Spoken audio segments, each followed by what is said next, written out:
Hey, ladies and gentlemen, welcome to the Married at First Sight All-Star panel. We are back to talk about Married at First Sight.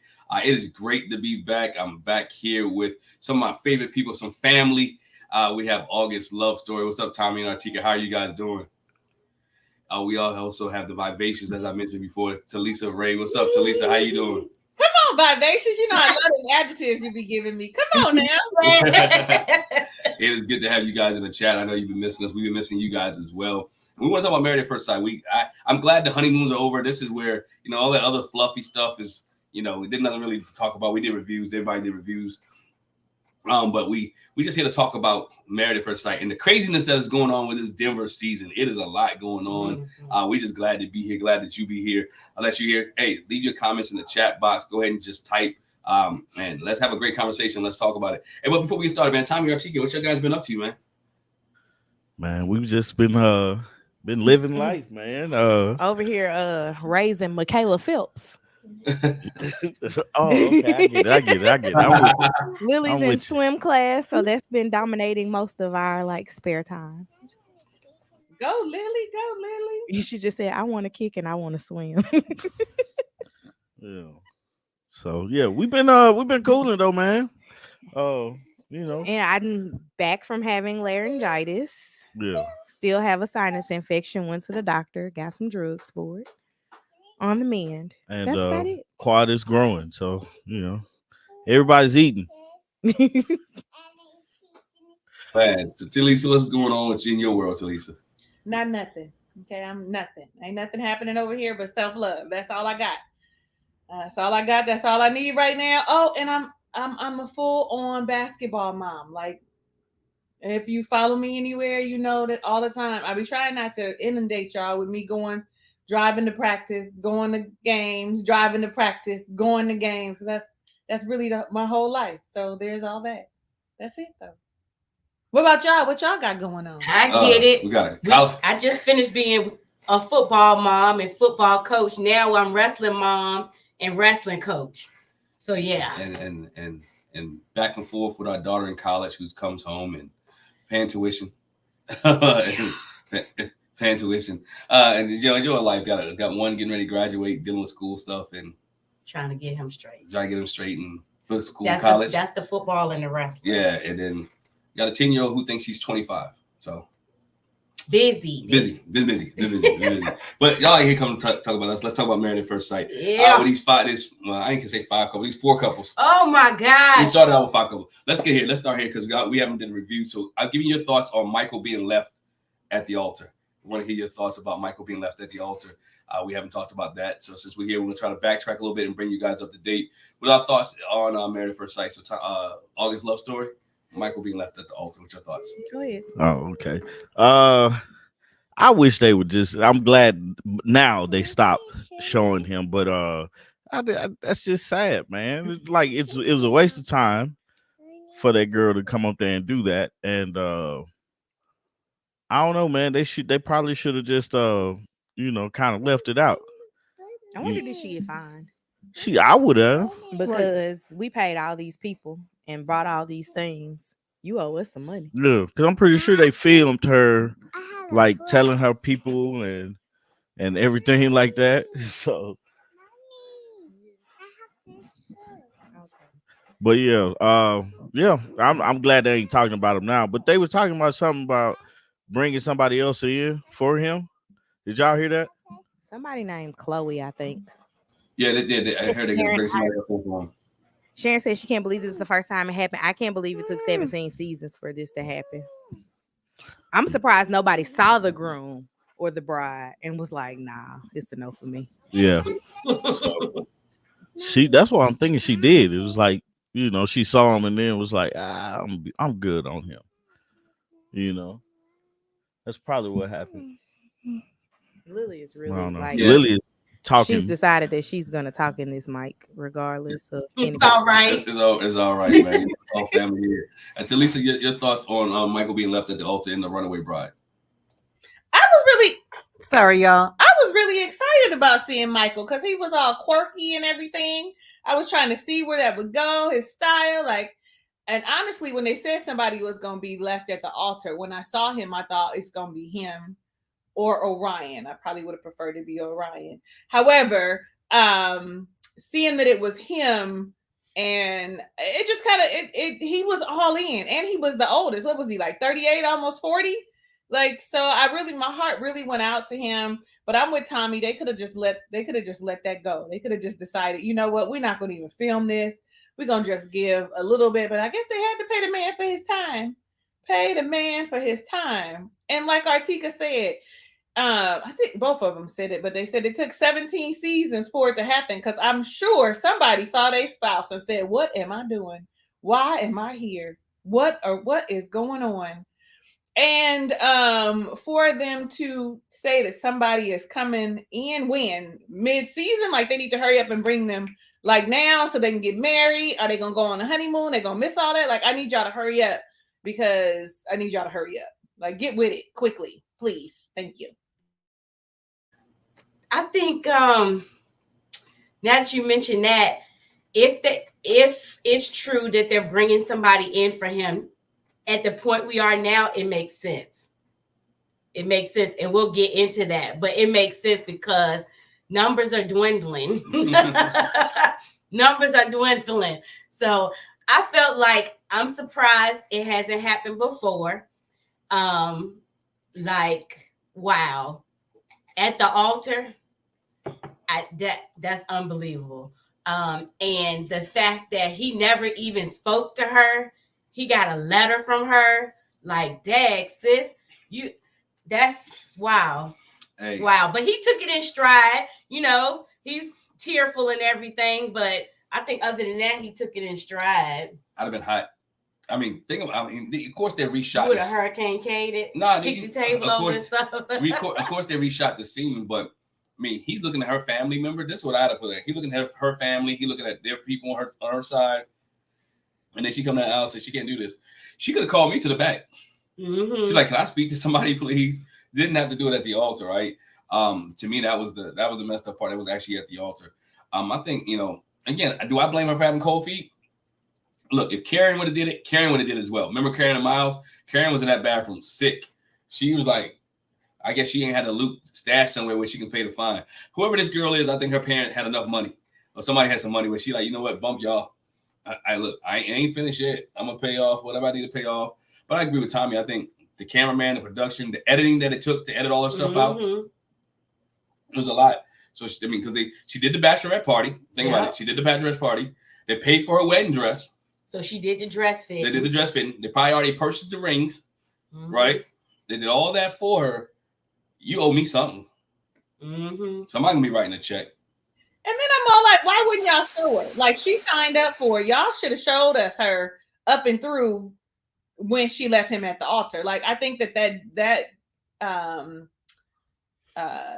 gyps us of an experience, but I guess they don't want her to have no hate mail and no death threats for leaving that man at the altar, because people be mad and stuff. That's probably part of it. But I would have liked to see what she looks like. I would have liked to be like, oh well, girl, you should have stayed up there. Like, I don't know. I would have liked it. But I think I read somewhere that there's a lawsuit. There's some kind of lawsuit, like don't show me type of thing. Yeah, but I don't see how she have anything to stand on, because they invested all this money in you. So you don't have a leg to stand on. They really have a right to show you. You don't have I don't know. Do y'all think we ever find out who she is? At the reunion. She had to have signed a TV waiver for the parts that they did film. So, I mean, how do you get out of not being shown? Something happened. So I know she got. Say that was a reenactment. It felt like a reenactment. It was. Yes, it was. Yeah, it was, because they had to clear everybody out. Now with whether the bride was a reenactment or not, that was the discussion. Yeah, I think. But I know they did reshoot a couple scenes, because if you go back and watch the scene he had the crown on where he didn't have the crown on at the altar, and all that other stuff. So they reshot it. I would love to have been a family member reshooting my surprise face. Right. I would hate to be him having to reshoot the fact that I got left at the altar. Right. Yeah. But does that doesn't say anything about you? I ain't understand why he was crying. Because he thought he was gonna get married. I and mean, then like, now it- he's Right. not. It What is you what mean? it is. You ain't sensitive, Tommy. He You is Man, wasn't that's- just he saying. is so sensitive. I ain't that sensitive though. Man, like we'd be Feelings like, was hurt. The woman don't even know him and don't want him. That's how it felt. Like, think about that. She ain't never met me. She signed up for this, and I didn't got up here, and you still don't want me. Nobody wants you, and you don't want me either. Like see, that's I never even would have thought of it that she don't want me. I'd have been like, she missing out. but Best I mean, thing that's since why you got sliced a bread. wife already. That's why you already, you know what I'm saying? You already, you already understand your value and your worth. You know what I mean? You understand what you had to offer. I'm not sure if all these people recognize that ahead of this. So I think Man, that probably plays a part into why, his Yeah. feelings is hurt. He's crying probably though because he's embarrassed. More Yeah. embarrassment than anything else if we keep it a band, right? Yeah. Mhm. I just don't see the embarrassment though. He didn't do anything wrong. He did. But I get it. It's me. Because even if I was in that position, I've been like, well, Hey, party on me. We Yeah, still but would have boogied. that's what me and Jackie said. We they still ate that food. My family Yeah, would man, still there's ate no that. way. Listen, The There's food was no already way. done. I got dressed to come here. I'm Y'all eating. here for a party. We finna party. We went to Yeah. party. we finna eat. But What I then was you gonna don't want say them is, people looking at you all like, oh, I feel so bad for you. Like, like I think that probably, I don't know. I would have ate too. I'm just trying to put myself in somebody else's shoes. uh-huh. His friends was crying and carrying on. They was all sad for him. So I Like, mean, yeah. they all would have been looking at him like, oh, poor Michael. Right. Nah. Yeah. I We think finna he kick. cried too because it's like I took a chance. Besides the fact that, I feel like it's a rejection of me, but like, man, I put myself out there. Like, this was a stretch for me Mhm. to do this Married at First Sight. Like, God, don't nothing work out. I done tried this, I tried that. This don't work neither. What heck?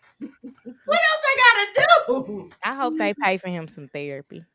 You think Yeah. that? Yeah. Yeah. I guess so. Mhm. Right. It's crazy. So let's go to this other couple. But it's crazy. I mean, hopefully they do get him somebody, and hopefully whoever they gets him, it works out because if they get him somebody and it doesn't work out, Oh, he gonna dog, cry real you've been rejected. bad You've been then. rejected twice on the same show Mhm. National TV. on national TV, bro. Twice. Talking about therapy. Talking about therapy. Uh-huh. Get Right, them right. some security. That's what they gonna need. Better put him on. Well, I can't say that, but they block my channel. Better put him on watch. I'll put it that way. Right. Better put him on I watch. was thinking that I wasn't gonna say it though. I was thinking it too. I said I can't. Put him on watch. Look, the algorithm made ahead go and search words. If I start using that, if I say that word, they just block the whole video. They I better ain't put him gonna on lie, watch. I don't know what word y'all talking about, but Lord, you Jesus. know Let it me is. mute so I can tell. Don't say it. Don't worry.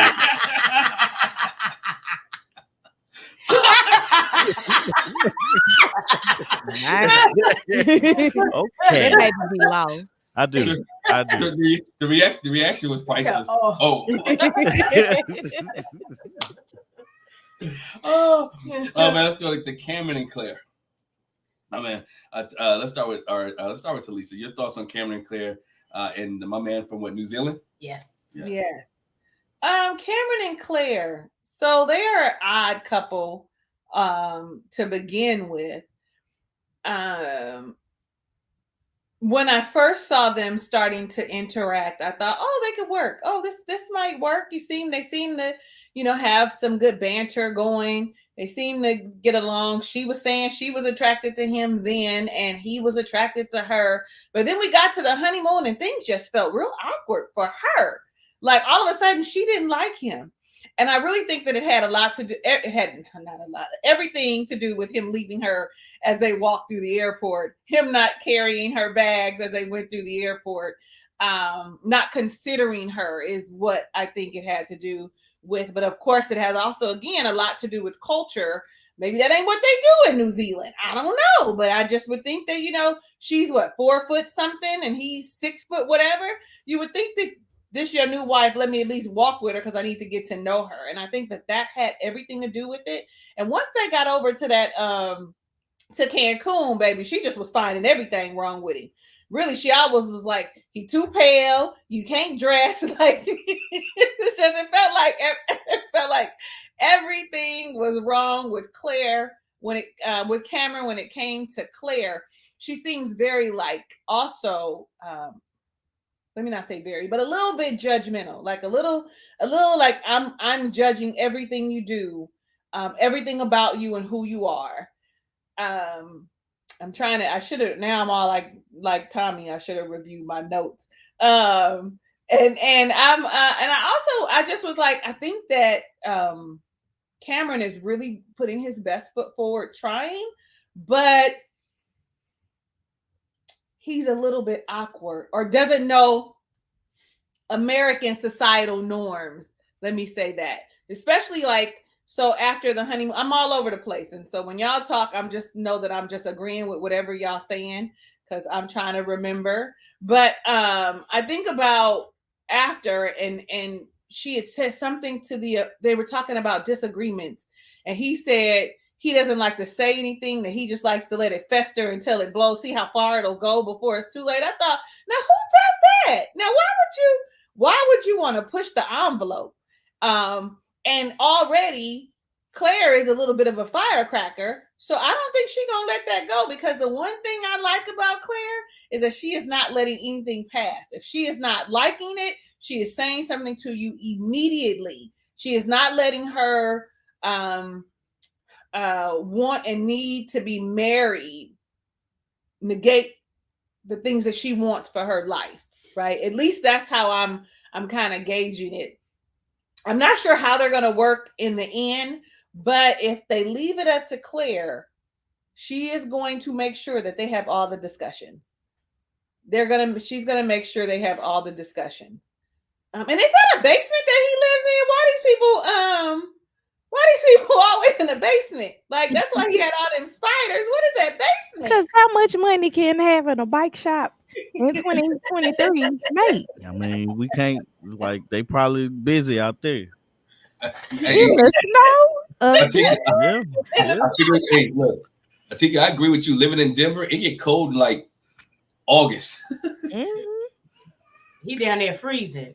Now, if he had said he had a dispensary, I'd be like, big money. Because that's different. But a bike shop, not so much. Not so much. I agree, Artieka. I do. I forgot she's a therapist, because Sharon F just said Claire wears her therapist hat. Well, we all the way at episode 8. I didn't forget what these people do. All kind of stuff, because I wasn't taking no notes, right? Because I was like, oh, I don't need to take no notes because I'm not going to do it till after the honeymoon. But I'm also now regretting that I didn't start my own reviews by themselves, at least at the honeymoon. I'm regretting it, but we'll talk about why momentarily. I'm off my soapbox, y'all. It's your turn. August love story. Your thoughts on Claire and Cameron? Claire and Cameron up to this point. It's your turn. Oh, me? Yeah, go ahead, man. Go ahead. You know you the better talker than I am. Okay. Claire and Cameron, I don't know. They just too hot and cold for me. Like, one minute I really like my husband. I see why they matched us, and then the next minute he acting like they gave him the last number in A boarding on Southwest, and he got to leave her so he can make it to the plane to get that seat he want to get. Man. Like, that was just, I can't, like, I posed that question in our comments about it being a like societal thing, like based on where you live, like waiting for someone in the airport. And I'm like, nah, I just would think that that's just normal, like, behavior. Like, I am married to you. We just met. I should be taking this time to stroll through the airport with you. Like, I know her legs a little and his are not, but take a little time. Chill out with your girl. I don't know what the issue is. But I don't know. I don't think that their humor is going to work out, because there's things that she says and she thinks is a joke and he takes it seriously. And then things that he says that he thinks is a joke and she takes it too seriously. It's going to be a lot of back and forth there. And I know that they're going to blame it on where he grew up, but he has an American mother and he's been in the US for like right at a decade, right? Something like that. You go ahead, I'll get him. Got a crying kid. So now that she's gone, Claire and Cameron, uh, I like them, man, but it's just their like their hot and cold thing. I think Cameron is just trying everything he can to for her not to like him, to see how far, like he said it, he want to see how far the thing like she can go before it's like too like he tips it over. And that's I don't think that's a smart move in the first place. But then it's like you see those glimpses of they like each other, and that's the thing that I'm holding on to, because I didn't like the idea that he just left her in the airport. Like, you just met this woman yesterday who is now currently your wife, and you don't walk with her, take this time to actually have conversations with her. When you get into the hotel, you're like, but you say you want to be independent. You like, it's I think it's because I'm Southern too. It has a lot to do with, man, like, if she even don't say that she needs help with it, just take it. Have a reason to hold her hand, or talk to her or something, like spark some type of conversation. You boarding the plane and she's still in line. Like, what sense does that make? Y'all together. So it's that part kind of messed me up a little bit. But then as the episodes continued on, you can see them like actually having these conversations. Oh, I don't like your response to this. I don't like your response to that. But then they're actually getting to know each other a little bit better, or getting comfortable with each other. Her I think in this last episode, she was like she's most nervous about living with a partner. And he like, well, that's the last thing I'm nervous about. Just really just having that conversation right there is like, oh, your fear is living with me. My fears, whatever he said his fear was. The craziest thing about it was they was like trying to pick sides of the bed. I don't know how y'all do it, but at our household, whatever is the side that's the least needed to be on, that's Artieka's side. Like, if the bathroom is on the left, I'm asleep on the left. But if it's like, a window right there, yeah, that's Artieka's side right there. So it's like, she was like, he got a bladder of a child. Like, he has to go to the bathroom. Like, I was like, that baby pregnant. it's like, what is wrong with this dude? Why you gotta get up and pee so much, man? In the middle of the night. I don't understand. Sound like he got prostate issues. Something. He need to go get that looked at. But I think she's gonna overanalyze a lot of stuff when it comes to him and their relationship. And so that's gonna be interesting for her to figure out how to dial it back when she needs to. And I think he needs to really kind of focus on getting to know her and not trying to see how far he can get on her nerves. And I think that's a better approach to the whole situation than that. So for us, I sleep wherever we go. I sleep by the door. Whatever side is on the bed is closest to the door. Excuse me, is where I sleep at. It could be, I don't care where what hotel, where we go visit somebody's house. It's by the door. Go ahead, Tommy. Point on the speaker. I was gonna say that, like, we did that too, but one time we moved into an apartment and the closest side was next to the closet. Man, it was a jungle trying to get to the closet to get my clothes out. And get like, I'm stepping over shoes, everything, man. I'm like, man, never again. So, but yeah, when we out and stuff like that, I sleep closer to the door, and stuff. Technically, that's how it is now. Yeah, technically, yeah. So most of the time the door is on the side where, like, the bathroom is. So anyway. Go ahead, man. I'm sorry. It's just been a long time since we talked to y'all, man. But that's good. That's marriage stuff, though, man. That's that marriage conversation. Like, where do you sleep at, right? When they ask each other which side of the bed are you going to sleep on? To me, it doesn't matter. I just want to sleep. It's just me. I just want to sleep. It doesn't matter. Y'all ask each other that? Yeah, we did. Like when we got first got married. I think we did. That ain't even a question no more for us. Not no more. Yeah, from the start, like we had our assigned side, but it's funny because, like he said, when we go to a hotel, our side may change because I absolutely, if somebody busts in this room, I'm gonna need you to hop up first. Don't let them get to me. Do not. Yeah, so I'm always thinking about the door. It doesn't matter, man. It doesn't matter at all. Go ahead. But man, my antennas went up too when she was like, he needs to sleep near the bathroom because he gets up so much. I'm like, you two grown. What's wrong with you? Like that? What is wrong? You wear diapers. Maybe you got a small bladder.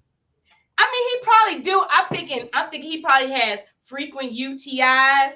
He might have prostate issues. Maybe he got some genetic kidney thing or bladder thing. Like the nurse is coming out. The nurse mind is on. I said, you too young to have prostate issues. What the heck is going on? But at first with Cameron and Claire, I was like, nah, I don't think this is gonna work. I have a little more hope as we're going through the episodes, but I think it's gonna wane. I think they always build us up just to let us down, So the last episode, I had a little more hope for Cameron and Claire. I was really thrown off when they got married. I was like, gosh, he did not look that tall, and she didn't look that short at first. Till they got near each other, I said, good Lord, it's a big difference.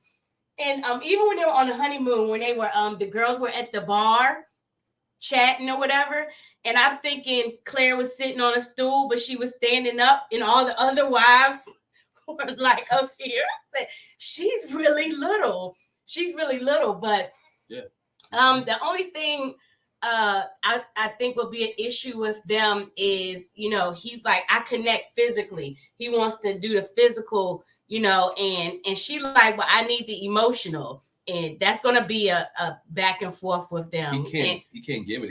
To me, he seemed like he's really socially awkward. Yeah. He's really socially awkward. He doesn't know spaces or how to communicate in social settings. And I think that social awkwardness is going to mess their relationship up. And I think she has her counselor's hat or therapist hat on so much that she's kind of reading through him. She wants to, because look at the first night they met with each other. Like, he slept in the bed with his robe on. Oh my gosh, were y'all disturbed? I'm like, bro, you got your robe. And then didn't he sleep on the sheets, on top of the bed? Like, who does that? Like, y'all supposed to be up having a conversation, talking, but you want to have intimacy. To me, I have a problem with him as being a dude, not trying to make the first move, but being more interactive with her. You know what I'm saying? To me, he seems separate. Seemed like he had, truth be told, seemed like he ain't had many dates, man. Seemed like he ain't had many girls in his life. And it would have seemed like he ain't been on so many dates, he ain't been in too many relationships, that this is a stretch for him. And he doesn't know how to react in a relationship.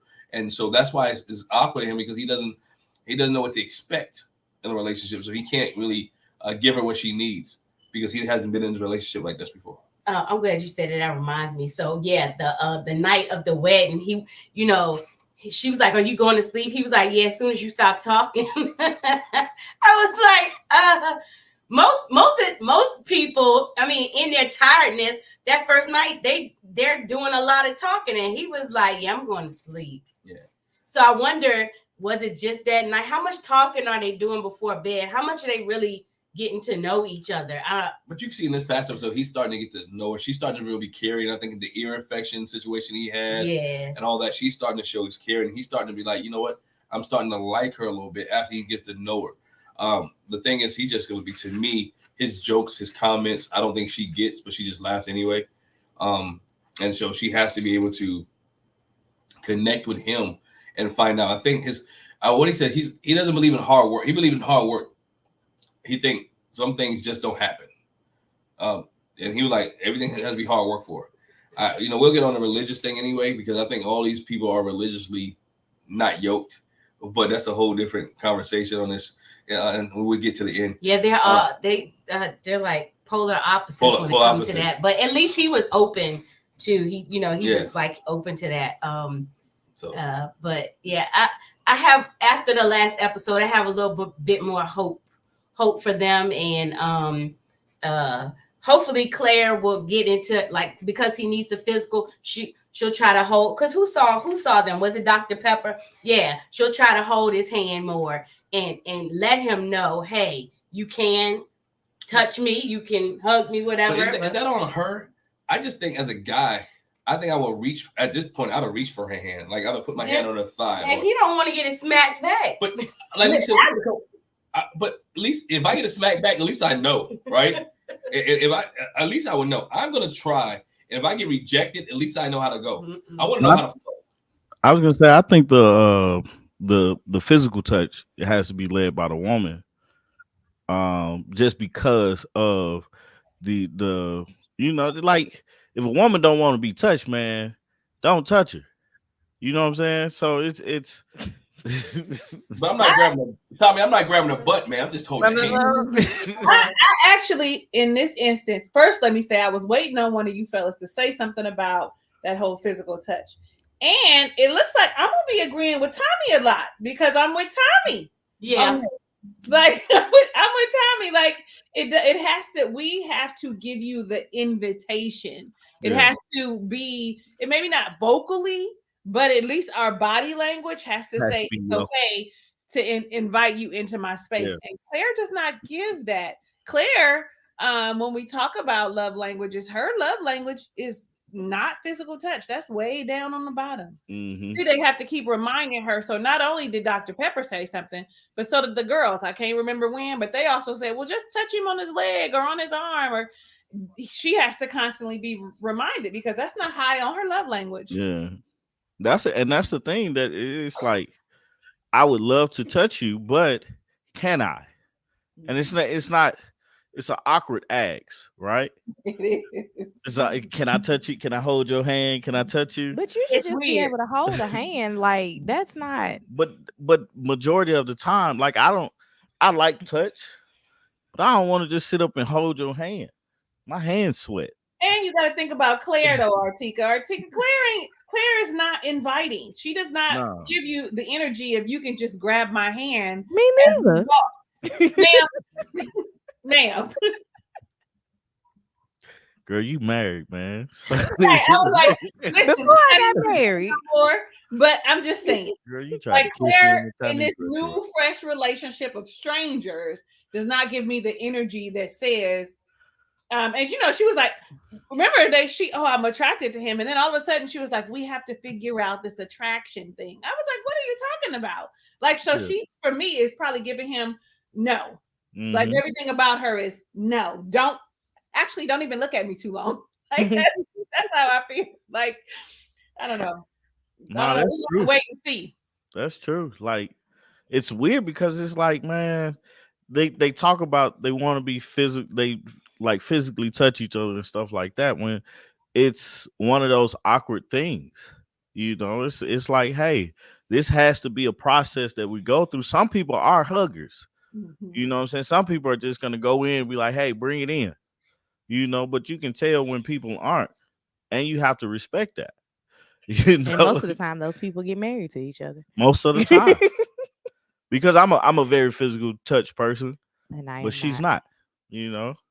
But she be like, bring it in sometimes. And I'd be like, man, that's me. Wait, hold on. But it's odd because how about I'm a hugger, but physical touch is not my love language. It's his. She walked past my desk every morning. Oh my gosh, we're not doing this today. Don't give me a hug. I like when you walk in, say good morning and give me a hug. I just want to embrace you. I just want to hold you. Right. You know right. I need to touch your skin just a little bit. That's right. I need when you come across, I just need to hug you every morning. I need your body. 5 love languages. Number 10 is physical touch for me. I can find something else to go in 5 through 9. That's funny. It's a number and 10. It doesn't help that like our kids especially Lily, is physical touch is very high on her list as well. So it's always somebody in this house touching me. So I'm just like, Yeah. let it go.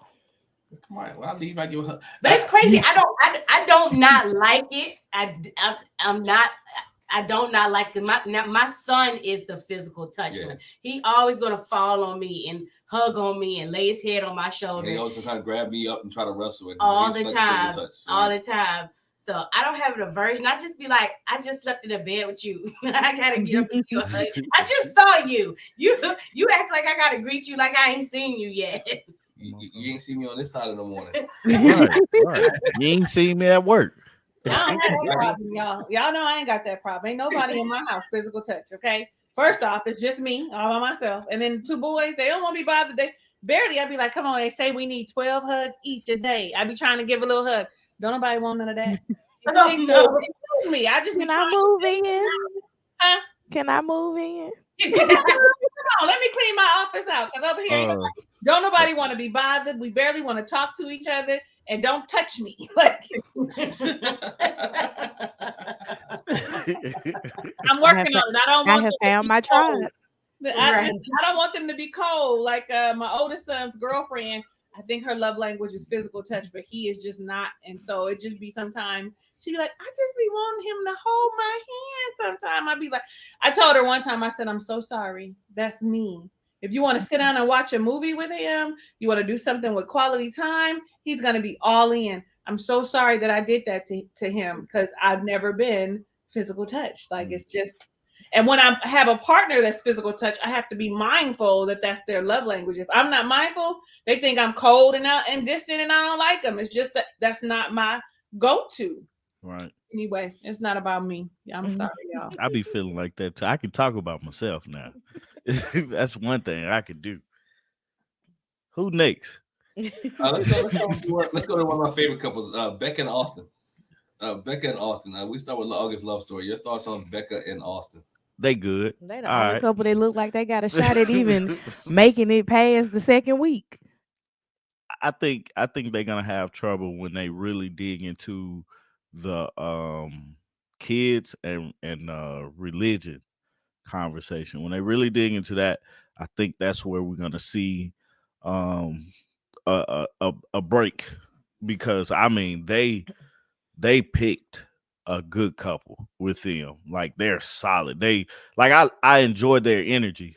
You know, when they come on TV, they have good energy, and I smile when I see that. Like that's weird to me that I smile at them while they, are on TV and interacting with each other. And I think if they continue to have these conversations, the fact that she talked to him about her what is it? I don't know how to say the disease. Endometriosis. Is it a disease or just a? I don't ex Nurse Jackie. What is that? She has ankylosing spondylitis in her spine. Say it and then in she has English. endometriosis too. She got a spinal issue. It's a That's what spinal- I it's was a- talking yeah. about with she may not even be able to like carry a baby because Yeah. of her spine. And so it's like the fact that she talked to him about that and how he took it. I don't know if he took it like I did, had no clue what she was talking about, or if he like really asked more questions about it, because I would have had a bunch of questions for it. And one of the main questions would be, can you have babies? But I think if he takes that approach that he took and really means it, I think that they're gonna be okay. When they run into married life things, I think that's what's we really gonna get to see some of the stuff. But like, yeah, so far nothing bad. I don't see, like, I think they're a great pick. I think their energies match. The fact that they was talking about we need a Nintendo 64, I was like, you guys are my people. My people. So what you got? I don't have a 64, but I play the Nintendo. Yeah. Again, like they're the only couple that I think has a shot even at making it past the 2-week mark. So there's that. I know that we saw in previews that she's gonna be crying about something. I don't really know what that's about. Hopefully, it's not a big overarching issue, but so far it seems like they're exploring the topics well that have been given to them, and they are moving at the right rate. But the health concerns could be a deterrent for him, not just because of kids, because she's already said that she wasn't even all in on kids. I don't remember what his vantage point was about having kids. He wanted them. Yeah, he want kids. Oh, okay. Somebody just said a surrogate could be used. So what a surrogate? I got a question. What a surrogate? Like like the surrogate is just the placeholder. Mm-hmm. So my egg, your sperm, get together, put it in somebody else's body. Oh. Man, science, boy. I'm here to tell you. But the other, I know she said that she had a lot of pain. Like that could be a lot for a person to deal with, because we see a lot of couples break up during terminal illnesses, and we don't know what her pain looks like. Yeah. And he doesn't either, because we're only a week or so in. So it's just going to be interesting to see how they can move past that. And I honestly don't think that 8 weeks is enough to even see the scope of that either. I felt the same way. I thought kids and religion would be an issue, but I really thought about the health thing, because she did share it with him.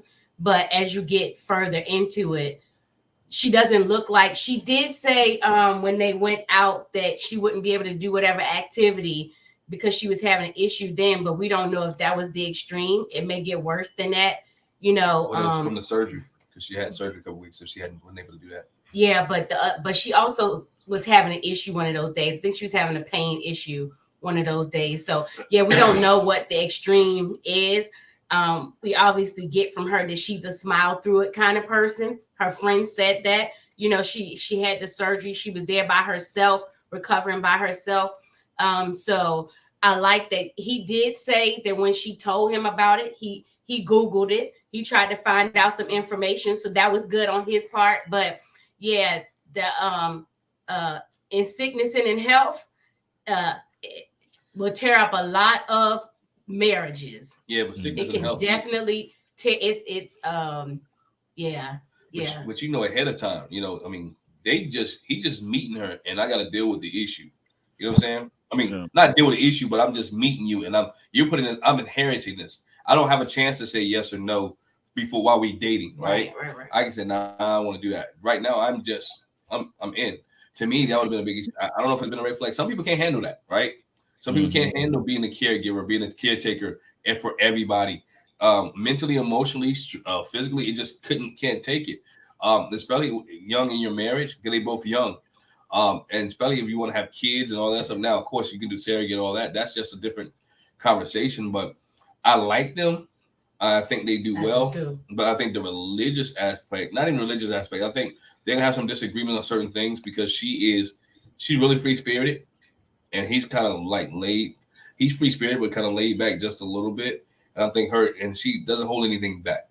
And she's going to tell you how she really feels. Tell them how you feel, Craig. You know what I'm saying? Let it off your chest. So she can let it off her chest. And I don't think he can take that. Isn't his mom the one who's worried about him? His mother was the one that was like, he was the only child. Yeah, he was the only child. His mother was like worried about his situation, or worried about him being in relationships. Like, sure, you can take him off our hands, like type of deal. So I like how they interact. I don't like the fact how he kind of downplayed their relationship with the guys, so he didn't want people to feel bad. To me, that's like pushing her to the back burner. You know, my relationship good, bro. We're doing well right now, and we haven't come across any issues, but we're doing good.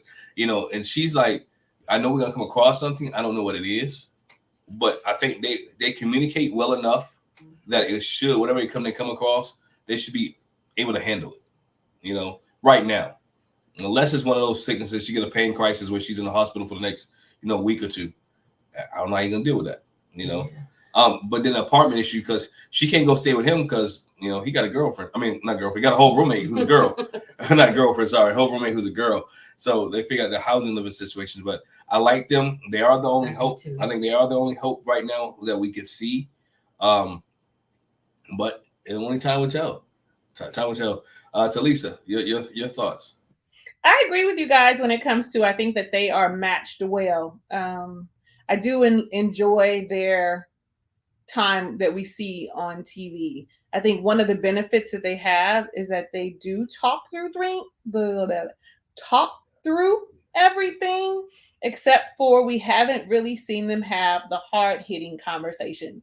We saw a little bit about spirituality, and in that conversation with Pastor Cal, and she said every time, all my Christian folks, they want to convert me, and they talk about you're gonna burn in hell if you don't, confess Jesus as Lord. And for her, that's an issue. Like, even if Austin never says that in the back of her mind, she's going to remember that this man is a Jesus nut.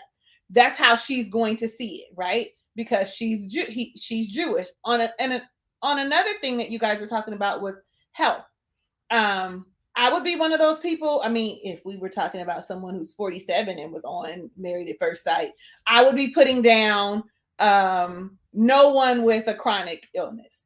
No one who is sick. That would be me. Is there an option for that? Because that would be me. I don't want to do that. I don't want to. I sound so callous and so mean and heartless, but my heart is so kind that I would want to. I had a husband that had a whole ass illness. It was hard. I wouldn't wish that on my worst enemy. The person that hates me the most, I wouldn't wish that on them. That is a lot to carry. So I'm waiting to see how this pans out for them, because she is going to have, in this 8 weeks, she's going to have something. She's going to have something. We're going to see how he navigates it, and him not knowing exactly what endometriosis is and the spinal issue. You don't know the full ramifications. How much is she really going to share? Now, I am going to give her credit where credit is due. She shared it immediately. She shared it in the time where I can say I want a divorce before we start getting too connected. So I'm gonna give her that credit, but we gonna have to wait and see. Everything else, y'all, I agree on, except for I ain't gonna do it. I would have said, "Oh, I'm so sorry. I'm so sorry. May God bless you and keep you. Blessed Jesus. Okay, I know you don't believe in Jesus, but bless it. And I'm gonna go." That would have been me. I was gonna say, man, yeah, that's a hard ask in the beginning. To That's be a like, hard ass period. I mean, like eventually, like if by now, right? I'd fight you, Tommy. I swear to God, I'd come to Atlanta, Georgia, and I would fight you. If you Look, was gonna walk away, I would fight right. you. You understand? No, we in this thing, Okay. we in this thing, but it's like it's a hard act, especially Married at First Sight. You already have that, and I'm glad ain't nobody said it, or I haven't heard it yet. That stranger aspect, and then now it's another added layer that there's some type of illness or health issue that I basically made a promise to, hey, we gonna rock this out. I don't even know you. So that gives my chance of this thing being successful. I'm already down. If we was on a point scale, man, that's probably like 20 points. That's a lot. So where everybody is starting at 100, I'm already at 80 because you have some type of illness. Add another 20 because we have different religious practices. Another 20. So it's just it was hard enough with Tommy and I getting on the same page about music at church, right? Let alone religion.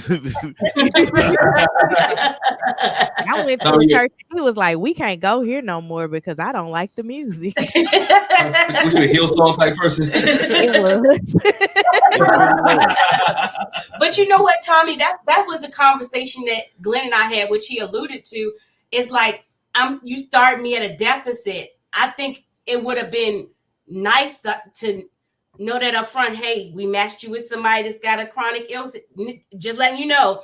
And to Lisa's point, that's probably a line they had to add on that questionnaire.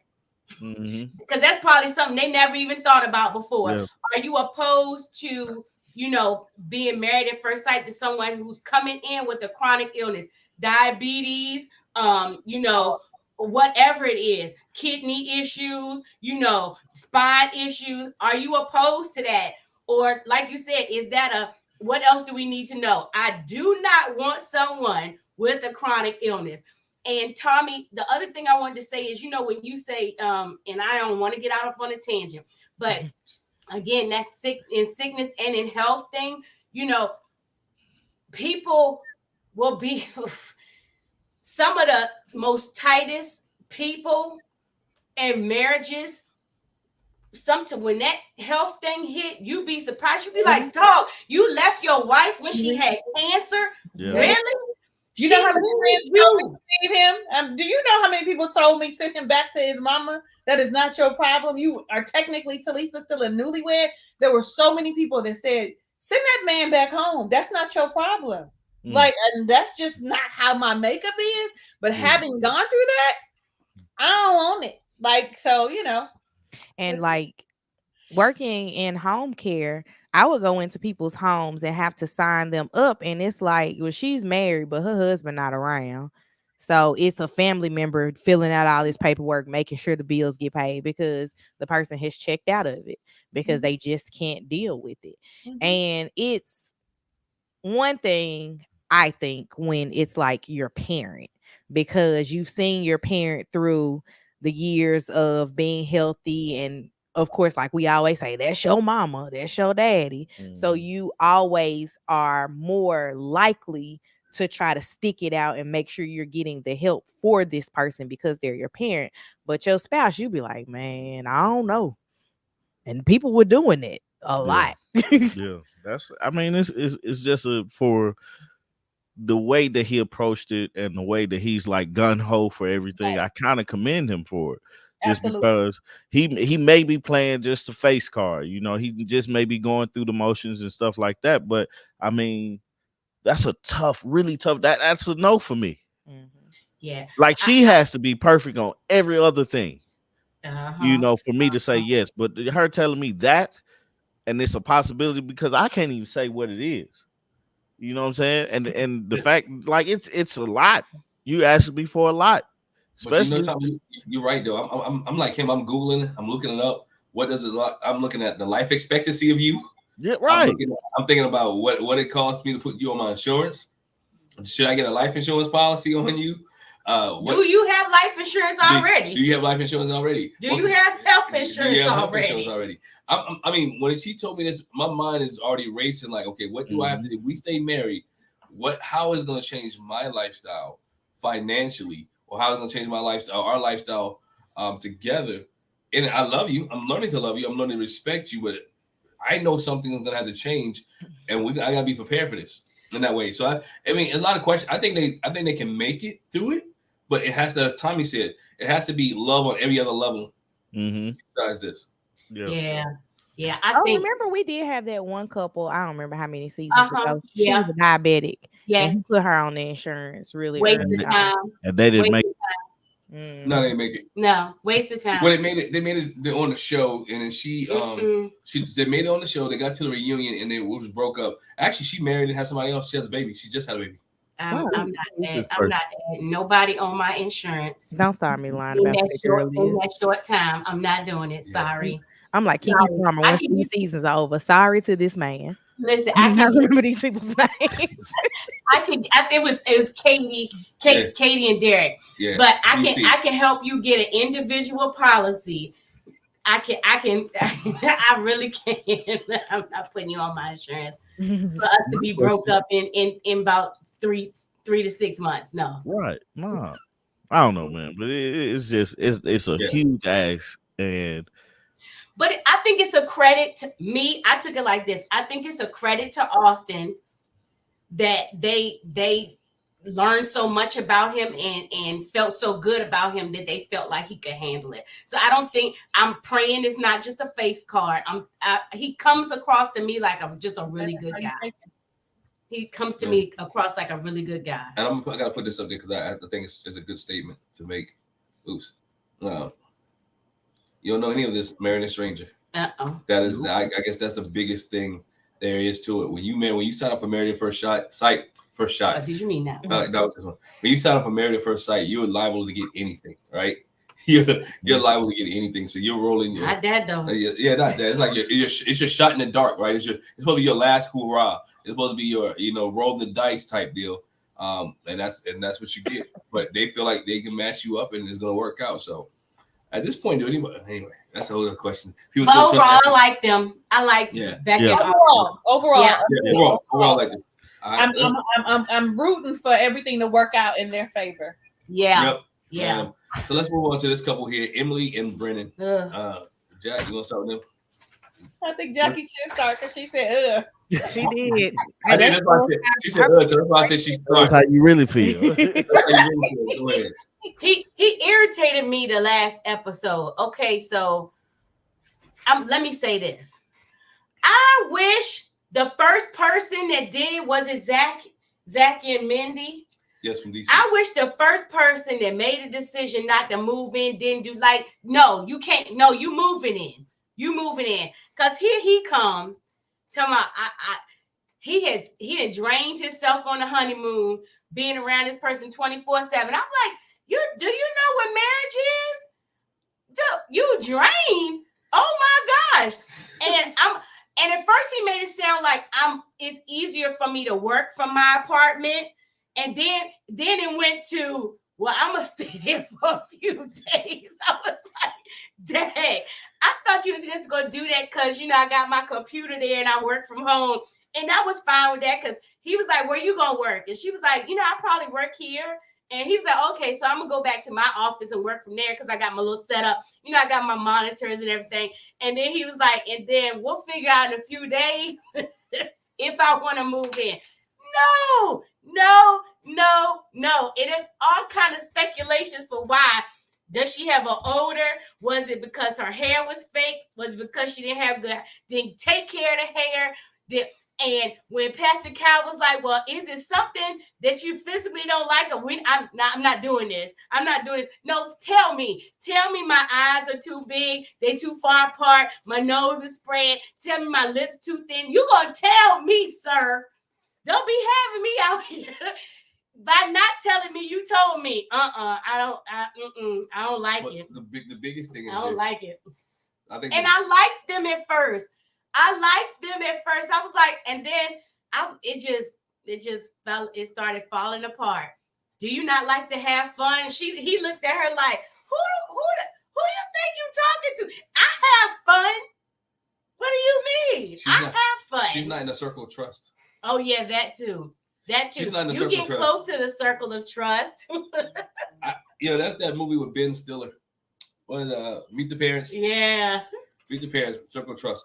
I think with him, let's go back. I'm gonna start with her. This is her first serious relationship. Oh, that right there. Her first serious relationship is marriage. Now, which means I'm gonna say it the nicest way I can. It seems like she's been real loose lately. She's a little bit loose. I'm just saying she's been loose. Because she said she's willing to give it up, and she was willing to give it in for even the first night. And she didn't bring her hand. She brought the handcuffs, but she ain't got no key. She ain't got no key. But you giving it up, and never been in a serious relationship. To me, that's a red flag. I'm sorry. Not one serious relationship. One serious relationship. I'm just saying. Golly's been one. I'm not saying, but she is a good spirited. I think she's tough. I think she is very sweet. I mean, even with her wrist issue, she's never complained about it. She's still doing all the activities. She's still being involved. She's still being engaged with everybody else. It is. She's trying, and I think she's being real patient with him because I don't think in her nature is for her to be that patient. I think she's gonna take it how she really feel, but she's trying to make this thing work. And Brennan keeps giving her a butt. He keeps showing her that he is a real butt. He's a prick. I mean, in most eyes, the way he talks to her. I think on one of the after parties, people say he talked to her real foul off camera. In front of the couples. In front of the couples. And off the couples. And he was like, you know what? Yeah. I think he's one of those guys, he's very aware of the cameras. And he's gonna do everything to make himself look good on the camera. But when they say cut and when they go off, he is nasty.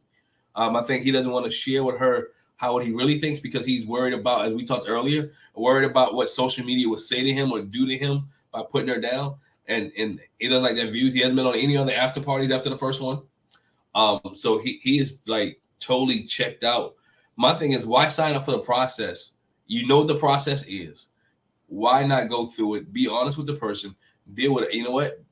I am attracted to you, but we can ride these 8 weeks out. Let's have fun, and let's keep it moving. But I don't know what is not to be attracted to her. I mean, she's smart. Seems like she's educated. Unless you said she got some body odor issues, the weave situation, you can handle that. You can take care of that.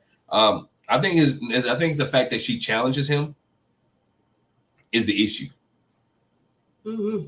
Well, we go to August love story. I'm trying to figure out what's happening in my background. I'm sorry, y'all. I don't really. So I don't understand how we went from we're a power couple to I'm not going to tell you what I like or don't like about you because I'm not going to do that on TV. And saying that I'm not going to do that on TV automatically comes across negative on TV, because if you think I'm attractive, or if you don't think that I'm attractive, you can find an attractive feature about me. Oh my gosh, I really love your eyes. They're a beautiful color. Even if they not, like, say something nice. I don't know. I'm not saying lie, but there's something that you can find about her that you like. But it is very awkward that he just kind of did just like a turn the switch and everything was off completely. And I'm upset with her that she didn't say anything, because when we got back home to Denver and the conversation was, where are you going to work? And I say, here. And then you turn into, I'm going to just go back to my house for a few days. That's not what we talked about. How did we get here? And I want you to have the conversation with me and not with the confessional. Like, that's a conversation that needs to be had, because that wasn't what we initially agreed upon, was that we were not going to move in together.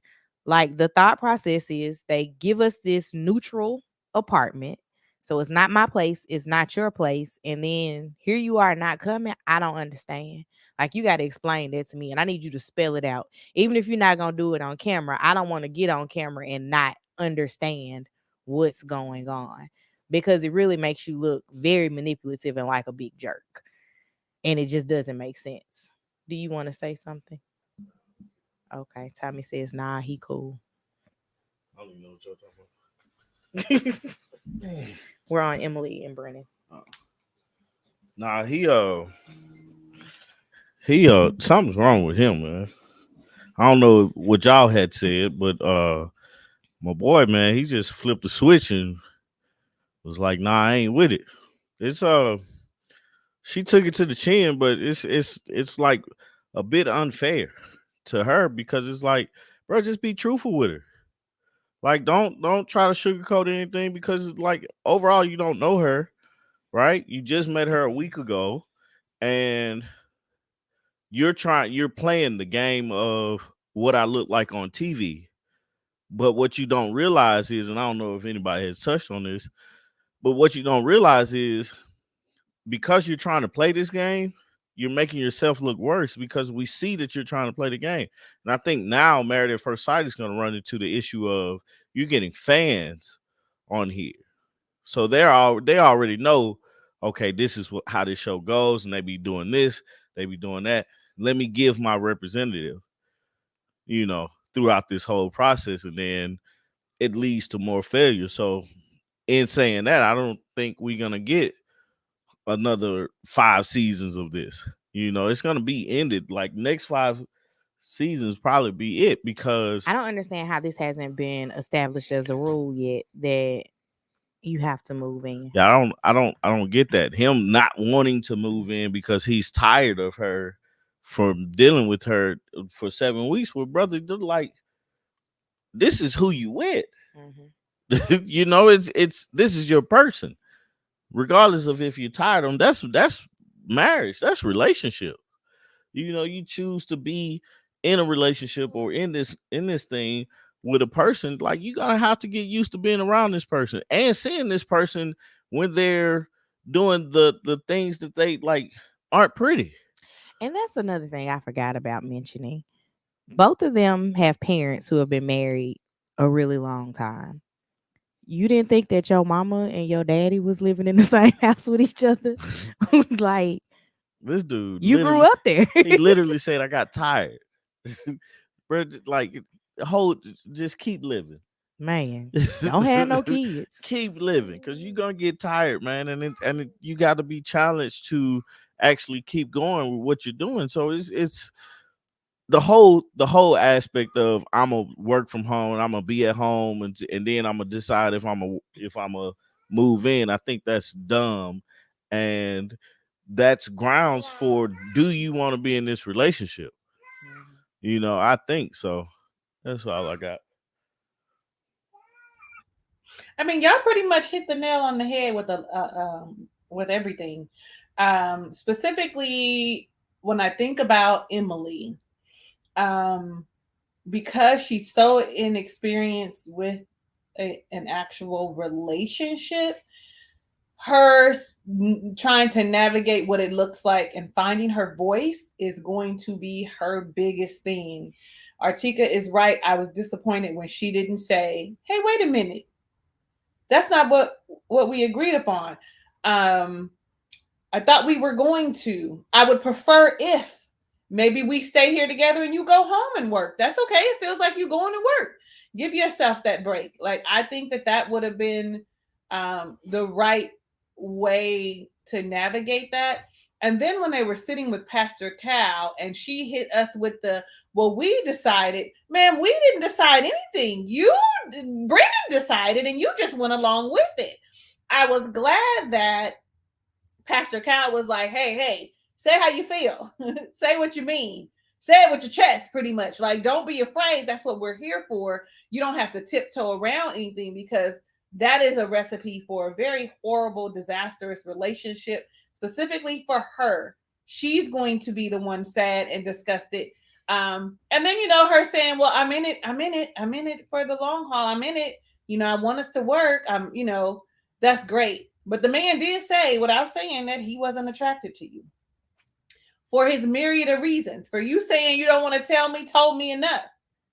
Right? So I just, and I don't know, maybe that's because it's me. Like, what you mean you don't like me? Like, people don't. Okay, let's just go with that. Let's start with, some people don't like me. I am not their tequila, and that is all right. But the fact of the matter is, you can tell me that you need a lime and some salt. Like, because I'm a lot to ingest. Like, you can say that with love and kindness, but the thing is, Brendan does not have love and kindness on him. He is not compassionate, and whatever persona that he is trying to portray, we still see him as the biggest a-hole. He gives me a-hole vibes. What you're not saying speaks a lot of volume to who you are. And his mama said this wasn't a good idea. She didn't think it was a good idea. He probably should have listened to her.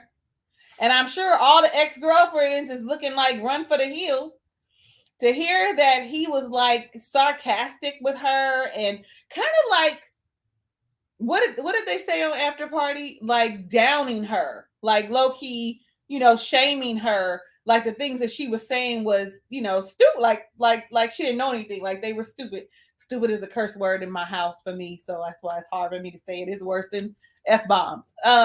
So I just really want her to find her voice. That's gonna make this worthwhile. If she doesn't find her voice, I'm gonna just tell y'all to skip me every time it's time to talk about Emily and Brendan, because I'm gonna say the same thing. She needs to speak up for herself. She needs to say her dislikes, her wants, her desires. I mean, and then to Glenn with his well, she a little loose because she, since she ain't had no relationship. Sir, leave that lady alone. Okay, the doves. The doves do not have the same parameters that we have when it comes to intimacy. They don't have, casual sex is okay for them. So, I mean, and maybe she did have like situationships or thought she was going to be in a relationship, but hopefully we find out why she hasn't had a serious relationship. I think we will. Somebody in the chat has said that because she's a drinker and a partier. Well, she ain't even 30 yet. I mean, so I don't know. I don't know. I mean, leave these people. That's all I got. Leave her alone. Glenn. Let her freak flag fly with her chains and her whips. Okay, she want to have a good time. Look, I'm gonna let her be, but in this situation, if she had been really open with Brennan, she'd really been heartbroken right now. Yeah. To give up the goodies so quickly, just for him to be a big a-hole. She'd have been really hurt. But I mean, would she have been hurt? Because that seems to be what her pattern is. Like she's having a good time. Would she have been hurt? She would have been like, oh, okay, it was fun, and I could just move on with myself. What was another thing I think she said? I'm gonna allow you. Well, when they talked about, because she wants to have the sex, okay, that's what she wants. And he says everything is, I'm gonna let you lead. I'm gonna let you lead. Girl, he gonna lead you right into a ditch. He don't know what he doing, just like you don't know what you doing. You better say something. Like, I don't know. But you know, when you said something, I thought about kind of like with Cameron. Remember that Brennan's parents are both Russian. May God bless you. Brennan's parents are both Russian, and so what did they model in the house? What, you know, because I'm not familiar with, you know, how Russian men are in the home and how they are with their wives, and how much of that plays a role with him. You know what I mean? But yeah, you gotta be so careful. You can't be on we've gotten so far away from reality TV to, you know, when you're trying to make yourself look a certain way. Reality TV was let the chips fall where they may. I think about Tammy on The Real World. Tammy, and you know, that's when it was real. Like, you show your whole tail, and it just is. Now people like Tommy said, you bringing your representative, and I don't want me to be the talk of the town on social media. I know how they ran everybody else down these other seasons. Y'all ain't gonna run me down. Chris don't care, but Chris living his best life. Right. Chris like moved on from me, child. It's somebody else. That was fun. He made a post today. I'm glad you said it. You talking about Chris Williams? He made a post today. He says, God, if you just ran out of wives, just say that. Hey. No, that's not what happened. Right. Nobody wants you, Chris. Hey, let's as we segue to the next one. Chris Williams is no longer the worst husband in Married at First Sight history. I don't want to go first. I'm going mute. I don't know. I'll start this. I think Orion is way up there right about now. Oh my God! I think Orion has taken the cake, has taken the crown over Chris. I think Orion is. No, Chris was a butthole. That was Chris's thing. He was a butthole. He was rude. He said all these black queens, all these white queens, and you couldn't find me somebody that fit my criteria. He was a butthole. Now Orion, he's not a butthole. He just confused. He just don't have no patience. Don't have no grace. He's super hyper focused on one thing, and you cannot be like that on Married at First Sight. No, sirree, Bob. You can't be like that anyway. In life too. In life general. Yeah. But especially when you're dealing with a sister, right? And she's Lauren is holding it back because she wants to give him a piece. She wants to give it to him for the old and the new. She's holding herself back for not giving him the best that she has. With them, they're. I thought first. You know, I didn't know he was Native American until we saw the show, you know, indigenous people. I'm glad.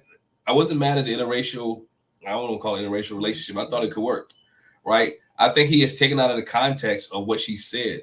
She's never heard the term redskin. Right? I can't believe that. And I mean, besides I couldn't believe she never heard it either because if athletic team, I mean, just saying the football team. But she said she never heard it in that derogatory manner. And when she said it, she wasn't saying it in a derogatory way to pick at him. She was like, oh, now I get it. Now I understand what you mean when about the Redskin situation. And then when he gave the history lesson, she was like, oh, dang, my bad. I'm sorry, right? I'm really apologize. I didn't know that's what it was.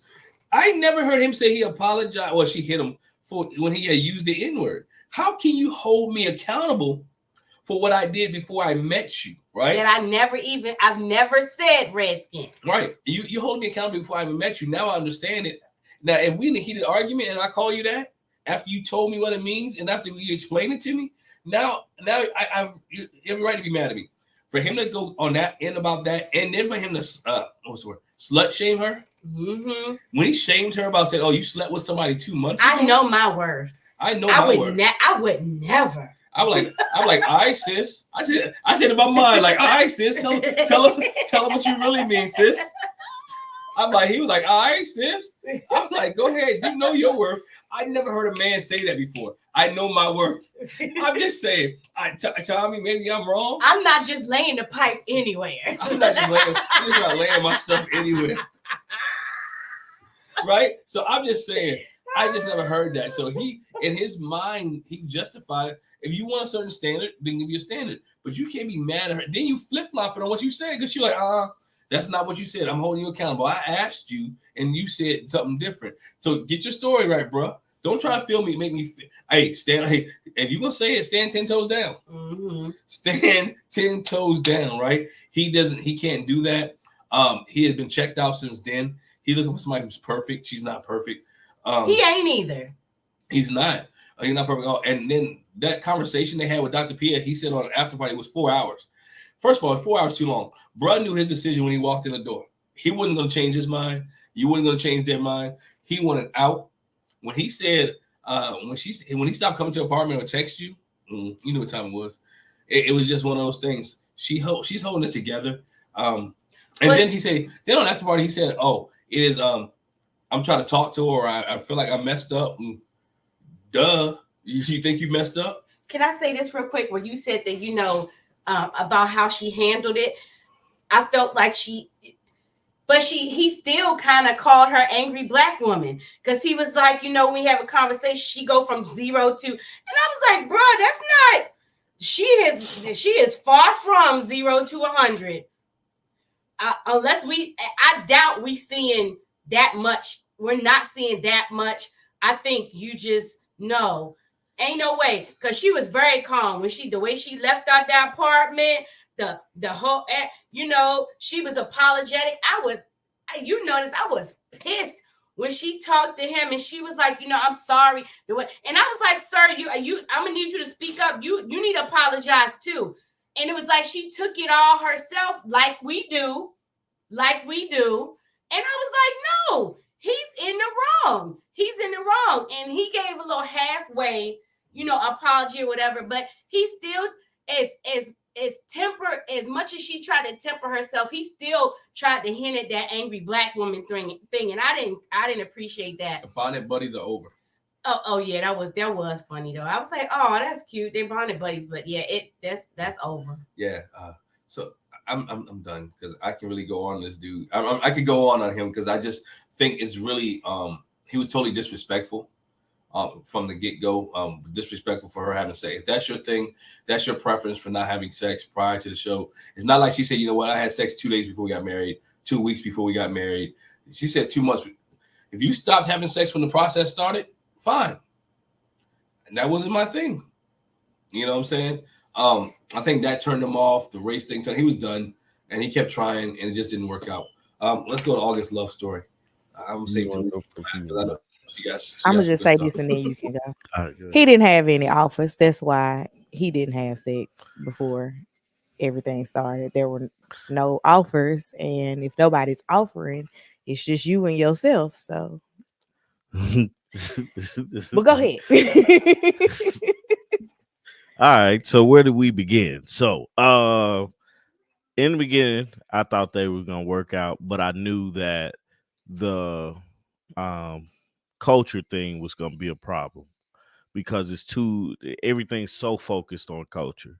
They were too interested in talking about being black and being indigenous, mostly him being indigenous, than they were about themselves.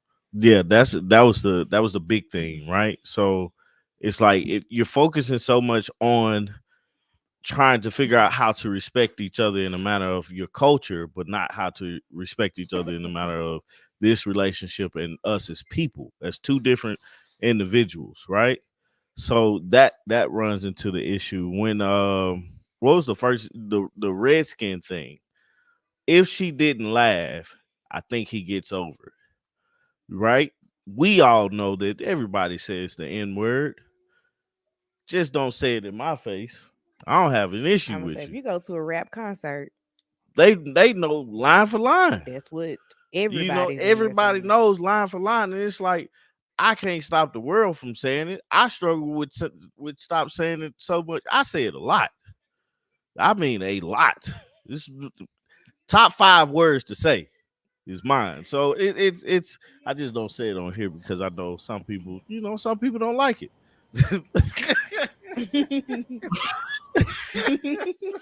I say it a lot. But the A and not the ER because the ER is different.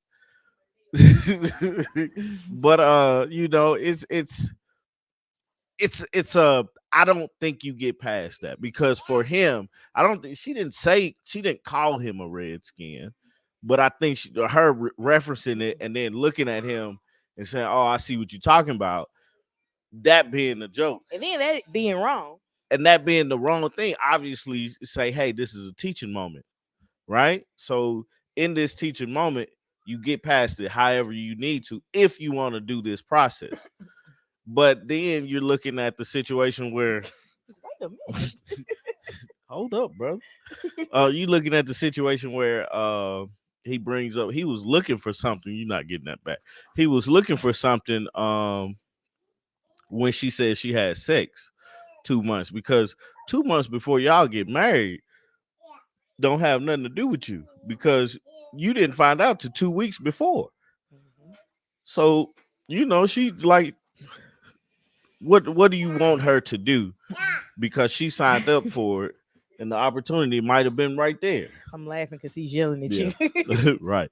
Uh go but it's he was looking for a way out when she said that because it was a sense of disrespect that was happening and he didn't know how to get past that because he never had to. The biggest issue I have with him was how much he did flip-flop. He didn't stand on what he like, bro, stand on what you say. Stand on business. Stand on what you say and mean what you say, man, because you said it. And now you're looking a way to get out of this argument with her. That's marriage.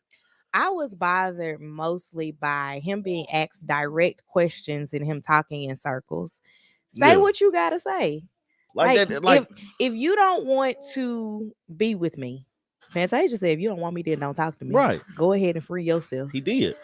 But that's the problem. Then he circled back around and was like, but I want to stay in the process, bro. Ain't no process like the if we ain't gonna process, stay married. right. It's called married at first sight, not get to know you at first sight. So it's like when that happens, it's you're looking at him like, bro, like, what is going on? What do you want? What do you want her to say? Because she apologized. Is that not enough? If the apology is not enough, say that and say, hey man, we gotta do something else. And then when you get in front of the other couple, you make it awkward. Cause she say one thing and then you say another. He was trying to save face with the other couples. But the other couples gonna see that. These are the people that you're going through this process with. Talk to them. Use them. If your decision was to say, hey, I can't get past what she said, oh man, that's messed up.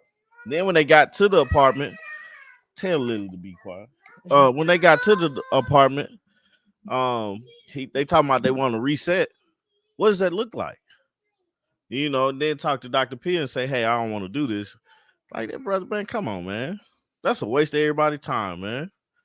I thought he liked her. I thought she was just trying to like him, like get to the point of liking him. But that thing, it is the culture thing was just too much to really get behind because they have so much. I'm finna be quiet because my kids are telling me to be quiet. Can I say this real quick to 1,000 pieces? So, but the first question was, yeah, if the situation was reversed, he laughing at her with the N-word, is that forgivable? But she laughed out of like ignorance. She caught herself and was like, oh my gosh, stupid me. Redskin. Okay, why did I not know that? Unless we're talking about, because she did chuckle on the bus too when Cameron made his "you can't go too far off the reservation" comment. So she chuckled at that, but she chuckled like, bruh, really? Is that what you're talking about? But no, it wouldn't be forgivable, but she didn't say it in a, that's my problem. He took it like she called him a redskin. She said, I don't even know what that means. And even when she looked at him and said, oh, redskin, like sunburnt, and he went through his explanation, that still ain't what redskin means. So why are you mad? But you get a white boy more grace. I was just about to say that. He gave Cameron way more grace than her. And you can talk to her about the situation. That's what's frustrating. You can literally say, hey, this is why this made me mad. And I understand that you don't get it. To answer that question, I don't know. Right? I feel like he has 100%. His feelings is 100%. What bothered me is how back and forth he went. Yeah. You know, one day he's like, nah, I can't do this. Then the next day he's like, nah, but you know, it's okay. Why you have to apologize if you feel like you're like you were violated in some type of way? And then how do you forgive that person? How do you work through that? You ask for that type of, you know, like, help me work through this because that bothered me a lot. This is why. Talk through that process, but you didn't. You immediately went to like take digs at her character. I call it slut shaming, and you know, just trying to make things worse than what they really are. So, to be honest, I don't know if I was dating out of my race and they said the N-word, because I have no issue with saying the N-word. But if you're outside of my race and you say the N-word, if it's the first time, give you a pass. I never said anything to you, but I know you know what that means and how detrimental it was to my culture and my people. Hey, let's talk about this. I don't want you to say this around me. I can't control what you said when you say it around other folks and everything like that, but I would rather you not say that around me. Doesn't make me feel comfortable. After I say that, then the gloves are off. But until I say I have the opportunity to say that, then, you know, it is what it is. Plus, he lived with his mama too, and he living in his mama's basement, man. Let's not forget that point, right, bro? She was willing to work with you while you living at home, while you. I don't want to say he was in and out of jobs, but you're not fully where you're at, and she's willing to work with you, and she's showing you grace. My thing is, she has showed you so much grace so far. You're not even showing grace to try to work it out or try to go through it in the process that you're willing to nip it. We talked about people in the marriages are not moving in. I don't think you should end it in the 8 week time frame. I think you should be forced to work it through the 8 weeks. Just my opinion. Is it my turn? Yeah, but can I say this real quick? No, that was no more. You ain't got no more to say. No, I'm just kidding. Talisa's chopping at the bit. You better hurry up. But that's my biggest thing. Like I'm not messing with somebody that don't know how to show. Like he could show no grace. Like, you want all the grace, freely have you received, freely you should give. I've got grace, I've got forgiveness. I should want to give that to somebody else. Like, bro, really? Okay, Talisa. I was only kidding. I'm okay with just listening because I have not heard a point that I do not agree with. I was only messing with you, Jackie. I want to first commend Lauren for the way that she has handled herself. That whole angry black woman trope does not belong to her. On After Party, she was like, oh, he was trying to make me seem like I was an angry black woman. No, an angry black woman would have showed up if I was on there. Okay, it would have looked a lot differently than what she did. I'm going to give her the credit that is credit due to her. In addition, I was so hurt for her as my sister. Somebody on my channel, I was looking and they was commenting and she was like, we're all sisters. No, ma'am, you don't get what I'm saying. My sister, she my sister. Okay. And when I say someone on my channel, bless her heart, you know what I'm saying? Bless her heart. Okay. I love you. You a woman. But when my people, when women, when the feminist movement happened, it wasn't including me. Okay, so when I talk about my sister, I know what I mean. I'm about to get on the soapbox because right after that, I want to remind people that indigenous people did enslave Africans as well. I do want I do want people to be reminded of that and how much of his ancestral background is in his spirit. Like I'm just okay. Listen, he may not vocally say it, but what other traumas is he dealing with, and is that showing up in this relationship with Lauren? Furthermore, the woman did not degrade you, belittle you, not a single solitary time in this entire 1 week that you guys dated. When y'all were in that hot tub and she was like, because you was turning red. It didn't have nothing to do with her knowing what red skin meant. I mean, if you was talking redneck, then maybe I would have said, oh, because we all know what that is. But red skin, I don't think anyone that is black, and y'all can let me know in the comments, y'all can let me know right now if you ever even used that term. I mean, we know what it means, but I don't think I've ever anybody in my circle, not in my circle, every black person I know, I don't think that. And for the most part, and if you really want to be real, a lot of black folks be like, I got Indian in my family, indigenous people. Okay, that's the correct term. But that's what, so for him not to know that she didn't mean any harm by that really was disheartening because you don't know anything about her culture. You never asked her a lot about her, except for let me watch you lay your edges and the bonnet that you wore. You didn't ask her about who she was. The whole time you were on, it was about you and focused on you, and she gave you grace by apologizing incessantly for shit she didn't need to apologize for. That she didn't have no reason. Like, what's the thing? What's the problem? And to the question about if it was reversed, would I have forgiven? In that instance, like if it was like ignorance forgetting, then I think maybe. But if it was ignorant, then no. I would have called him out on it and probably explained it to him. And if I really wanted to be married the way Lauren is, like, because she probably would have forgiven him and kept going and explained it, maybe. But I don't know if I have that much grace in me. I'm gonna just be honest. In addition, when we talk about going off the reservation, I was glad that she said you gave Cameron, really, that white man, more grace than you gave me, and I'm your wife. I'm your wife. He actually said something, but did not. Even he was ignorant because he's from New Zealand, right? Because he wasn't aware that that's what that reference was. But even in that, you gave more grace. Furthermore, the next day, y'all was cuddling, and then you had forgiven him and all of that good stuff. He had forgiven her and all that good stuff. So things looked like they were going to progress till she said she had the sex. Till she said that she had the sex. And when she said that, he made sure to be like, this is the thing. Because I don't know, a million of y'all kept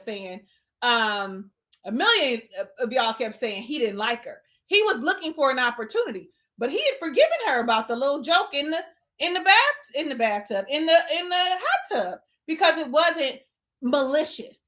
But when he said, I have to have emotional attachment to sex. And then she agreed, and then boom, I had sex 2 months ago. He no longer believed her. The fact of the matter is, he probably was like, if you had an emotional connection with the person you had sex with 2 months ago, then do you still have that relationship? That's how I saw it. And so that was the thing. So he then said, oh, I'm not mad about you having sex 2 months ago. You really hurt me. That derogatory remark was really hurtful. You were the second person in my lifetime to say something. Like, are you serious? When he watched it, I hope he really saw that he was an idiot. I mean, I don't know. Can y'all hear my son's deep voice? I'm going to make him go out of my space so that I can. I know you're doing homework, but you on the phone talking to a friend on FaceTime talking about getting on the game. So y'all finna see the mama trope pop up because he over here talking about I'm on the. Nevertheless, I'm on a live, okay? So I just feel like he did you and your friend's deep voice. Go on in your room for 5 minutes. Can y'all hear him? Y'all can't hear him? Goodness gracious, I mean to. So a little bit, right? Okay. So I feel like when excuse me, when she said that he texted her after the whole reset, we're gonna reset. Well, what does reset look like? Like Tommy said, what does that actually look like? I like a good reset, but let's talk about what does a reset look like. Furthermore, he flip-flopped on the honeymoon. At the end of the honeymoon, he flip-flopped. I want to be with you. I don't want to be with you. I'm on the plane. Now let's reset. Then you leave and you send a text message and I want to continue the process, but I want to get a divorce. It don't work like that. Y'all said it. It's the truth. It just don't work like that. And you're not going to keep playing in my face. Don't play with me. Go play with your mama. Don't play with me. I literally, when I saw that, I used all the expletives that I could possibly find as I was yelling at my laptop watching because I was so upset. Like, how dare you play in my face? How dare you think that this is okay? It's not okay. Oh. Then he had the nerve to be like, so when we were off and she'd go to 0 to 100, that was a reminder of me having to protect my mother and my sister from my stepfather. Sir, no, it wasn't. No, it wasn't. It looked entirely different. And I'm sure she was probably crying at the same time. So that was probably a lot of emotion because she seems to be very emotional. Like she was passionate and crying when she would talk because her feelings were hurt. Not only that, I gave you an opportunity. I really prefer a black man. That's how I felt in my spirit. Okay. I really would prefer a black man. But I tried you because we have cultural similarities. Not the same by any means are we the same, but I would think that you would understand my plight as a black woman, right? I'm black and I'm a woman. So, but no, I mean, any black woman here will tell you now that we don't get as much grace. We got a double conundrum. Not only are we black, we are women. So I'm just really my son through all my whole because I had a whole list while y'all was talking. I had a whole list. I ain't talking. It's just too much. But I want to say that I'm glad that's over and we don't have to watch 7 weeks of him going back to, well, what you said to me hurt my feelings. What you said to me. And I talked to my mom and him about it because he went home and talked to his mama about it. And when he talked to his mama about it, then he blew it up even more. Because honestly, when you think back, when you look at how the mama's face was when she saw that the woman was black, she didn't seem to be too happy to me. She didn't seem to be too happy. And did she show that same or even more disgust when it was, someone else that wasn't an indigenous person? Who said it? A lot of y'all said it. He ain't ever dated anybody from his own culture. Because they know that he's a fool too. They know he a fool. They know he a fool. I thought he might have had some emotional maturity, but he proved that he does not. He does not. And on after party, him saying, when Keisha said, what would you have done differently? He said, I would have moved in. He would have moved in and strung that woman along for 8 weeks. And we would have kept hearing, you really hurt me. I can't forgive it. You can't forgive what? Her laughing? I wish she would have went on. I really wish she would have went in on him. I wish she really would have went in on him because that wasn't the only time you said it when you was in elementary. I'm sure you said it again and again and again and again. I really wish she would have, but she didn't. And now I'm off my soapbox because I feel like I'm angry. I'm the angry black woman trope right now. Like I feel like I want to fight. Right. Yeah. It is, you said something that was key there because he was willing to sleep with her until he found out the 2 months. When that whole conversation at the table, they was getting ready to, he was getting ready to get in. But when she found out, when he found out with the 2 months, if she would have said a year ago, he was down that night because she was ready, he was ready, and it was just all been just a whole big mess. So I'm agree with you on this other point too. I'm glad it's over. So we ain't got to hear all that. I'm so glad it's over. We'll hear all that. And I agree with a lot of people. Again, only time I ever used the term Redskin as an African American was I was talking about the football team. And we talked about that when we did our video for that episode. I was like I've never been around anyone that has ever used that like you Redskin. I've never heard that. And I lived multiple places. I've been around being a military kid. I lived different places. I've heard a lot of different terms but I never heard anybody. I've never heard anybody throw that out. Never throw that out. But and then, like you said to Lisa, a lot of us like to claim I got Indian in my family. So why would I do that?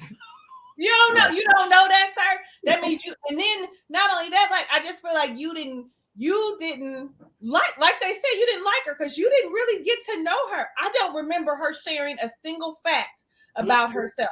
And anybody, y'all remember her sharing something with him? I don't remember a single fact. Not that we saw. Except about her mother passing. Her mother. Everybody knew that her mother passed and that her mother was her best friend and her confidant. Outside of that, I don't think we know anything else about Lauren, except for what we learned, while she was preparing to get married. Like, other than that, I don't think we know anything about her. We know about Orion. Orion. And what did he say? He believes in, I do believe in duality too. I do believe, and Lord help me, I do believe in the masculine having a good balance of masculine and feminine energy. I do.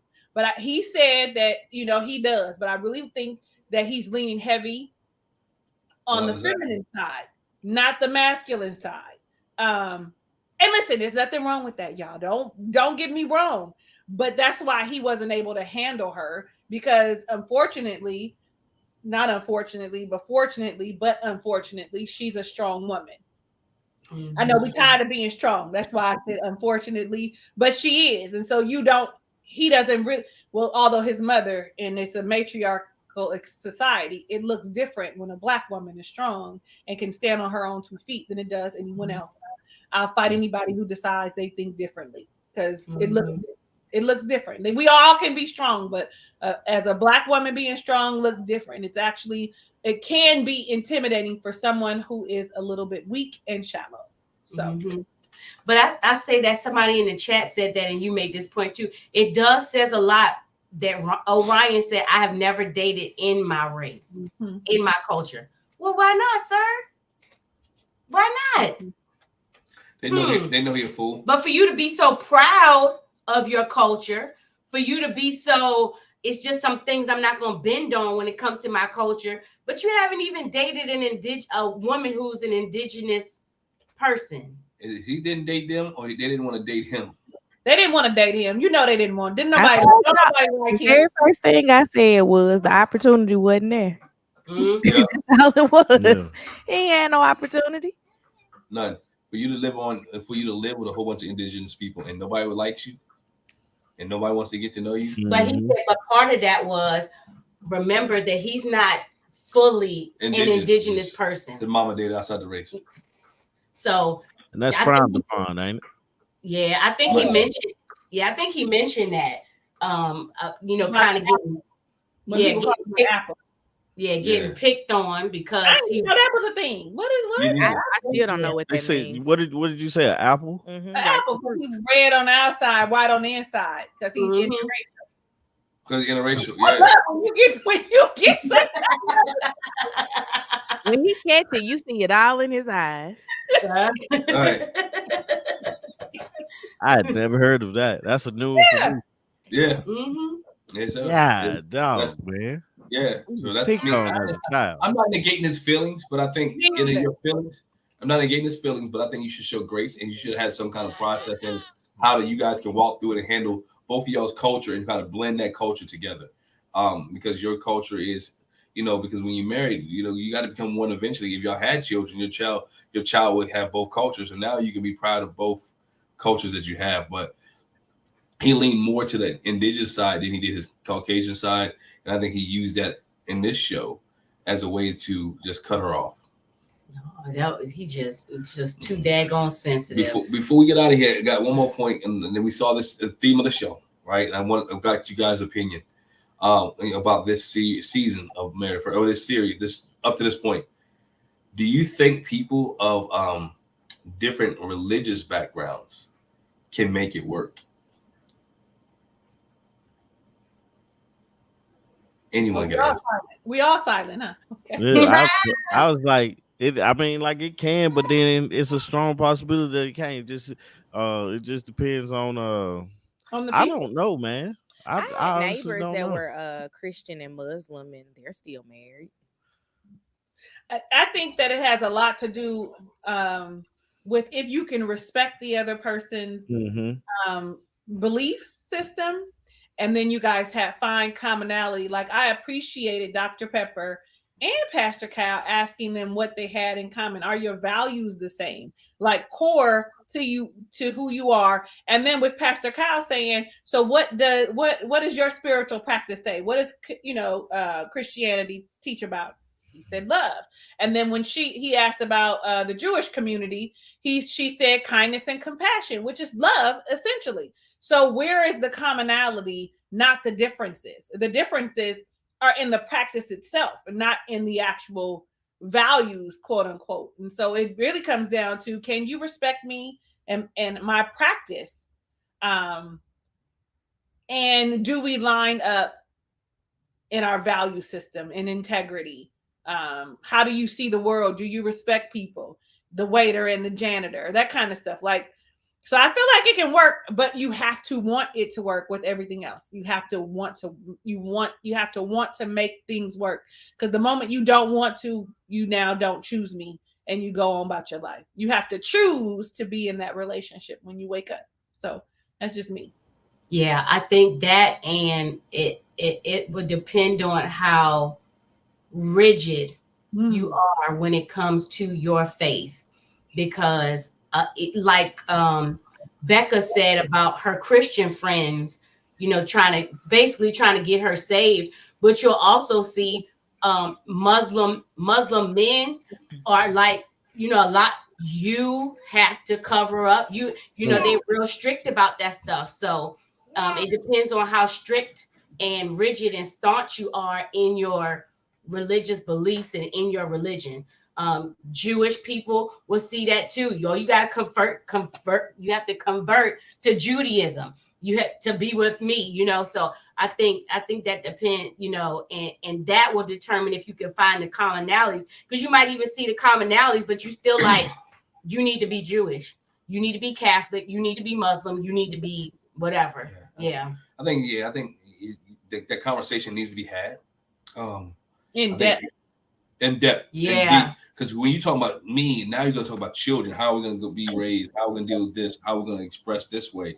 I had a guy I used to work for a long time ago. His father said you can't get inheritance unless you marry a Jewish woman.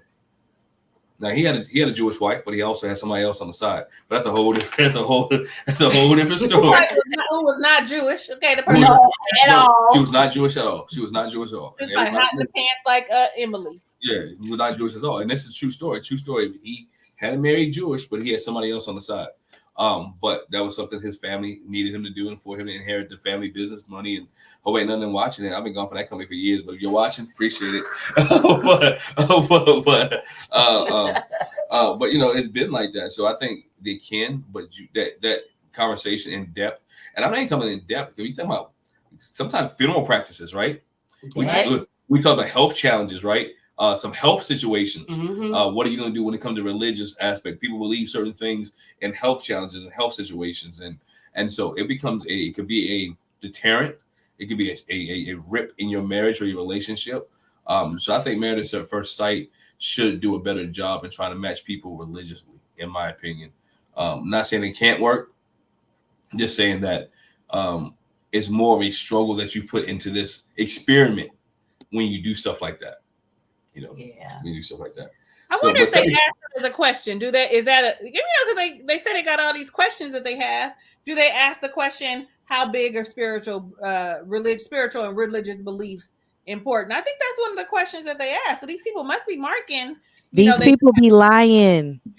All they do is lie. But I think maybe they ask that question, but they don't ask the follow-up question. And how would you feel being with somebody who doesn't have the same religious belief as you? It should be part A and B, And I believe you right too. They lie too, Artieka. But also, I don't. How deep do you get with it? How deep are they getting with it? I know it's a lot of questions, but I want somebody somebody, not one of us, because we can't. One of y'all go on and apply and tell us what the question. What the question? I need to ask. We actually we went to college with a girl that was on the Nashville season. She obviously wasn't one of the ones selected. She was the one that what's the boy name? Jasmine and whatever. Aries. Yeah, Aries. she went on the date with Aries. I need to find a connection to her to ask her. Maybe you could get her on like ask her to be on an interview or something. We got questions. It's just it has to be a lot of lies, but it also has to not just be lies, but it has to be things where you can just check a box. Because remember, old girl that I can't remember her name, who checked off the box that she was a nurse, and he felt yeah. like she had just Morgan. lied. Yeah, she had just lied about everything because she checked the box that she was a nurse or that she had a degree, and she was like 2 classes away. It's just a lot of white lies and regular lies, but lies nonetheless, and they just doing their thing. 1,000 Pieces says she will. She gonna go in there and do the process. Do we know where season 18 is going to be? I think they're back in Chicago. Back to Chicago. Mm. Have they been to Chicago twice already? Y'all seen them reflexes? I saw it. I saw it. Catch it. No, hey, but I appreciate you guys, man, for hopping on. I enjoy this. I miss this. For all you guys in the chat, appreciate you guys as well. Yes. Missed it. I missed it when we didn't have 2 kids to like navigate because Quad is just over here. He has his emotional support knife and Not an emotional support knife. Wait a minute. I look, he does. Wow. Hey, look at you looking like, give me my stuff, girl. What is you doing? it went from a spoon to a fork and then a fork to a knife. Sometimes he goes back to the fork, but we never go back to the spoon. But it's if you try to take it, it's usually a fight. The only reason he didn't like try to swipe it back out of my hand is because he was trying to take his daddy's food. Yeah, he eat. Wow.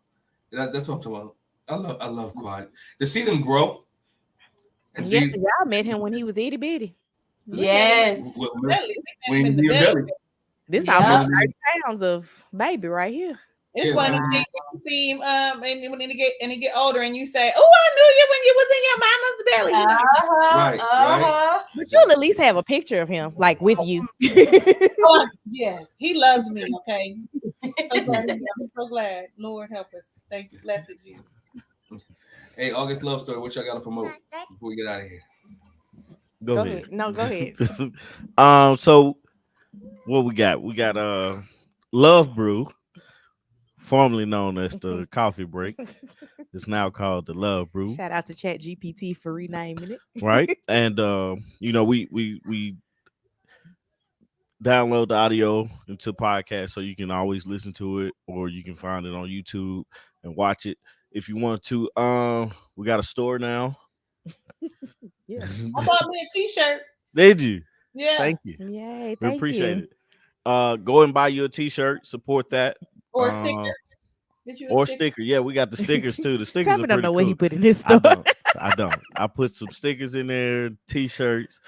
Don't buy the blue t-shirt because it don't look right. Oh, I think I bought the blue one. Send me a different one. Okay.